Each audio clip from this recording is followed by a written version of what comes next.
هقول كلام من واقع المسؤولية ومن واقع الأمانة اللي بيني وبينكم، اللي انتم حملتوني عنها أو حملتوني بيها. أنا قلت في الأول احنا تحملناها مع بعض، والشق بتاعكم من فضلكم اصبروا، ولازم تكونوا متأكدين ان احنا هنتغلب على كل ده، بس أبدا مش هنتغلب عليه يعني في شهر واثنين وثلاثة. احنا بنسابق الزمن في كل حاجة. أكلمكم على مرافق تانية، يعني مرفق الصرف الصحي. وبالمناسبة مرفق المية والصرف الصحي مرتبط بالكهرباء، يعني لما يحصل مشكلة في الكهرباء بتؤثر جدا على المرافق التانية، وأدائها بيبقى بيتراجع إن ما كانش بيتوقف، يعني الأزمة بتبقى مضاعفة.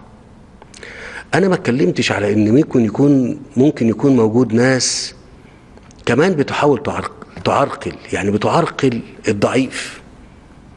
يعني مش مثلا احنا المرفق عندنا في منتهى القوة والمناعة، لا، ده كمان وهو بالضعف ده في ناس كمان عايزة تعرقله أكتر، عايزة تأثر فيه أكتر. ليه هتعمل كده؟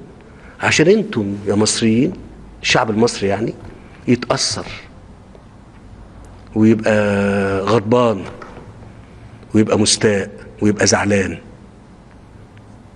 لا، احنا بنجابه حاجات كتير قوي.